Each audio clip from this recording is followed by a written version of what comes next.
نحمده ونصلي على رسوله الكريم أما بعد فأعوذ بالله من الشيطان الرجيم بسم الله الرحمن الرحيم رب اشرح لي صدري ويسر لي أمري واحلل عقدة من لساني يفقهوا قولي ربنا زدنا علما اللهم فقهنا في الدين. سامعات عزیز السلام علیکم ورحمۃ اللہ وبرکاتہ. الحمدللہ اس سے پہلے ہم الف سے لے کر ضاد تک مخارج سیکھ چکے ہیں اور آگے ہم آج اسٹارٹ کرنے والے ہیں. تو سب سے پہلے ہمارے پاس ہے طا. اس کو پڑھتے وقت آپ کو 2-3 باتوں کا دھیان رکھنا ہے کہ اس سے پہلے آپ کو یاد ہوگا کہ ہم پڑھ چکے ہیں تا. تو تا کا جو مخرج ہے اور اس کے ساتھ ساتھ ہم نے پڑھا تھا دال، یعنی تا اور دال ان دونوں کا مخرج کیا تھا؟ زبان کی نوک اور ثنایا علیہ کی جڑ. زبان کی نوک اور ثنایا علیہ کی جڑ، یعنی اوپر کے جو سامنے والے 2 دانت ہیں ان کی جڑ پر ہم زبان کی نوک لگا رہے تھے. تو ہم کیا ادا کر رہے تھے؟ تا دال. سیم وہی مخرج طا کا ہے، طا. تو دیکھیے زبان طا کو پڑھتے وقت زبان کی نوک آپ ثنایا علیہ کی جڑ پر لگائیں گی اور پڑھیں گی طا.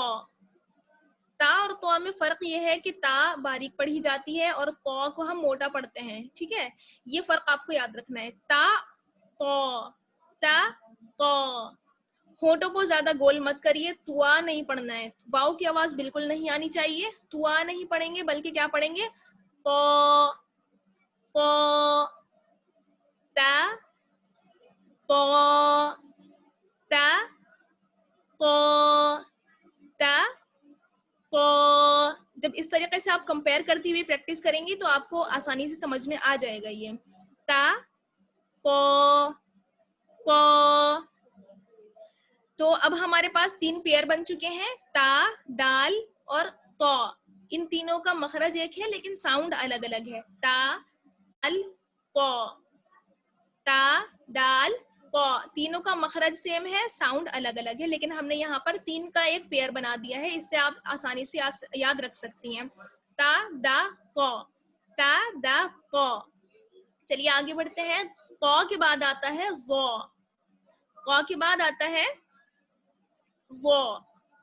تو دیکھیے ظا کو پڑھنے کے لیے بھی ہمیں کیا ہوگا، تھوڑا سا اپنا جو ہم لاسٹ ٹائم پڑھ چکے ہیں اس کو ہم تھوڑا سا ریوائز کر لیتے ہیں. ہم نے پڑھا تھا سا اور ہم نے پڑھا تھا زال.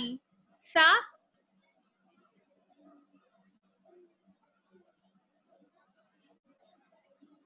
سا اور زال ان دونوں کا مخرج ہم نے کیا پڑھا تھا؟ ان دونوں کا مخرج ہم نے پڑھا تھا زبان کی نوک اور ثنایا علیہ کا کنارہ، یعنی جہاں پر ہمارے دانت ختم ہو رہے ہیں وہاں پر ہم لگا رہے تھے اور تھوڑی سی ہم زبان کو اپنی باہر نکال رہے تھے، جیسا کہ آپ اسکرین پر دیکھ پا رہی ہیں پکچر میں. تو ہم ادا کر رہے تھے سا زال سا زال. اسی طریقے سے جو ہمارے پاس ہے ظا، یہ بھی کیا ہے، یہیں سے ادا ہوگا، یعنی زبان کی نوک ہم جب ثنایا علیہ کے کنارے پر لگائیں گے تب وہاں سے ادا ہوگا ظا. دال اور ظا ان دونوں میں فرق آپ کو یاد رکھنا ہے کہ دال ہمیشہ باریک پڑھی جاتی ہے اور ظا کو ہمیشہ ہم موٹا پڑھتے ہیں. اس میں بھی آپ کو ایک اور خاص بات دھیان رکھنی ہے کہ زوا یعنی واؤ کی آواز بالکل نہیں آنی چاہیے، بلکہ صاف پڑھتے ہوئے موٹا اور اونچا پڑھنا ہے. اس کو واؤ کی آواز ہم نہیں نکالیں گے بیچ میں. تو پریکٹس کریے میرے ساتھ، کس طرح سے پڑھیں گے ہم. وا، زبان کی نوک اپنی ثنایا علیہ کے کنارے پر لگائیے جیسے پکچر میں آپ دیکھ پا رہی ہیں. وا وا وا. دال دال باریک، وا موٹا. ٹھیک ہے، زوئے نہیں پڑھتے ہیں اس کو، زوئے پڑھتے ہیں ہم اردو میں. یہاں ہم عربی سیکھ رہے ہیں تو عربی میں پڑھتے ہیں طا اور ظا. وا وا وا وا. اس کو آپ کو زا اور زال کی طرح نہیں پڑھنا ہے، سب میں آپ کو تھوڑا تھوڑا ڈفرنس ملے گا. زا کو ہم الگ طریقے سے پڑھ رہے تھے، یعنی ثنایا سفلی کے کنارے پر لگا کر پڑھ رہے تھے، اور زا اور دال کو ہمیں پڑھنا ہے ثنایا علیہ کے کنارے پر لگانے سے. اور ثنایا علیہ اور ثنایا سفلی کیا ہیں یہ ہم پچھلے لیکچر میں آپ کو بتا چکے ہیں. اگر آپ نے وہ ویڈیو نہیں دیکھی ہے تو پہلے اس ویڈیو کو دیکھیے تاکہ آپ کو بات سمجھ میں آ جائے آسانی سے. تو زا کو مخرج ہمیں پتہ چل گیا کس طریقے سے پڑھتے ہیں. وہ نرمی کے ساتھ پڑھیں گے، موٹا اور اونچا پڑھا جاتا ہے. وہ اور اگر آپ قرآن کریم پڑھے ہوئے نہیں ہیں، یعنی ناظرہ بھی نہیں پڑھی ہوئی ہیں، تب آپ کو ان یہ جو بناوٹ ہے حروف کی، کس طریقے سے یہ لکھاوٹ ہے ان کی، اس کو بھی آپ کو پہچان کرتے ہوئے چلنا ہے کہ کس پر نقطہ لگا ہوا ہے، کس پر نقطہ نہیں لگا ہوا ہے، اس کو کس طریقے سے لکھا جاتا ہے، کس طریقے سے پڑھا جاتا ہے. تو ان تمام باتوں کو آپ یاد کرتی ہوئی چلیں گی. تو ضا کس طرح سے لکھا ہوا ہے اس کو بھی یاد رکھیے، اور اس کا پروننسیشن کیا ہے اس کو بھی یاد رکھیے، اس کی ساؤنڈ کیا ہے اس کو بھی یاد رکھیے. وہ تو یہاں پر آپ کا ایک پیئر اور بن چکا ہے، یعنی اس سے پہلے ہم نے ایک پیئر بنایا تھا تا دال تو، تا دا تو. اب ہم نے ایک پیئر اور بنا لیا سا دال و، سا دا و، سا دا و. ٹھیک ہے، تینوں کا مخرج سیم ہے لیکن تینوں کی ساؤنڈ الگ الگ ہے، موٹے اور باریک کا بھی فرق ہے. تو چلیے آگے بڑھتے ہیں. یہاں ہم نے سیکھا تو اور ضا. اس کے بعد آتا ہے تو، ضا کے بعد عین غین. عین اور غین کو دیکھ لیتے ہیں. تو دیکھیے عین کو جو پڑھنے میں اکثر ہم غلطی کر دیتے ہیں اور اس کی صحیح ادائیگی نہیں کر پاتے ہیں، اس کو ہمیں اچھی طریقے سے سیکھنا ہوگا. عین اور حمزہ ان دونوں میں فرق رکھیے، اور پڑھتے وقت یعنی قرآن کریم کو جب آپ پڑھیں تو اس کو پڑھتے وقت بھی آپ کو یہ دھیان رکھنا ہے کہ بہت زیادہ بناوٹی کر کے اور بہت زیادہ اچھے کرنے میں کہیں ہم اس کو برا نہ کر دیں، یعنی بہت زیادہ مبالغہ اور اس طریقے سے آپ کو بڑھا چڑھا کر اس کو نہیں پڑھنا ہے. بس سمپل آپ کو پڑھنا ہے عین عین. این نہیں پڑھنا ہے، عام طور پر جیسے پڑھ دیتے ہیں ہم این نہیں پڑھنا ہے. عین یا زبر عی اور نون ساکن عین. اب اس میں عین کو جب آپ یا سے ملاتے ہیں، جب اس کو ہم ہجو کر کے دیکھتے ہیں اس کی، تو عین کو جب ہم یا سے ملائیں گے تو ہم کھینچنا پڑے گا اس کو. عین. اس کا مخرج دیکھ لیجئے، مخرج کیا ہے؟ اس کا مخرج وہی ہے جہاں سے ہم نے ہا ادا کیا تھا. ہا ہا کہاں سے ہم نے ادا کیا تھا؟ حلق کا درمیانی حصہ یعنی بیچ والا حصہ. ہا ہا ہا، وہیں سے ہم ادا کریں گے عین عین عین عین. این نہیں پڑھیں گے بلکہ کیا پڑھیں گے؟ عین. حلق کے بیچ میں زور پڑنا چاہیے تھوڑا سا جب ہم وہاں سے اس کو نکال رہے ہیں، عین کو نکال رہے ہیں. تو عین کا مخرج آپ کو کیا پتا چلا؟ حلق کا بیچ والا حصہ یا حلق کا درمیانی حصہ، مڈل تھروٹ. ٹھیک ہے، یہ اس کا مخرج ہے. عین عین عین. اس طریقے سے آپ کو پریکٹس کرتے جانا ہے. عین عین عین عین.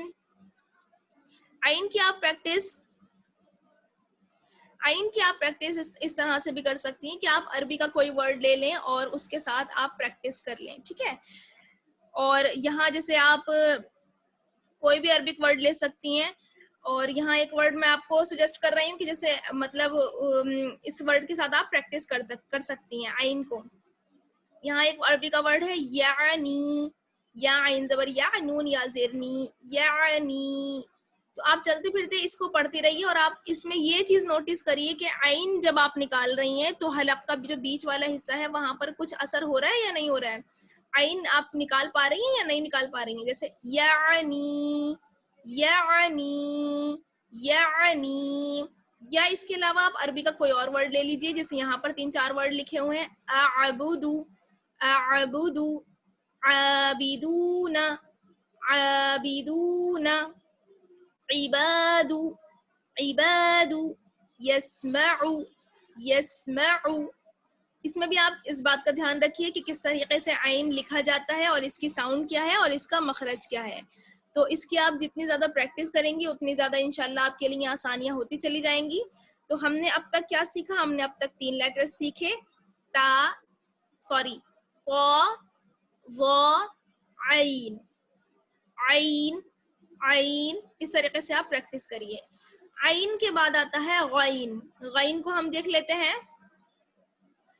عین کی طرح ہی اس کی لکھاوٹ ہوگی، بس اس میں فرق یہ ہوگا کہ اس کے اوپر ایک نقطہ آ جاتا ہے غین، اور اس کا مخرج بدل جائے گا نقطے کے آنے سے. اس کا مخرج کیا ہو جائے گا؟ حلق کا اوپر والا حصہ. غین کو ہم کہاں سے ادا کرتے ہیں؟ حلق کے اوپر والے حصے سے، جبکہ عین کو ہم کہاں سے ادا کر رہے تھے؟ حلق کے بیچ والے حصے سے. یاد رکھیے کہ دونوں میں زیادہ فرق نہیں ہے، لیکن جتنا بھی فرق ہے، تھوڑا سا فرق ہے، تو اس سے معنی، اس کے جو مخرج ہے وہ بھی بدل جائیں گے اور اس کا معنی اور لکھاوٹ بھی بدل جائے گی. تو غین کو ہم کس طریقے سے پڑھتے ہیں؟ جب غین کو ہم یا سے ملاتے ہیں تو ہمیں تھوڑا سا کھینچنا ہوگا،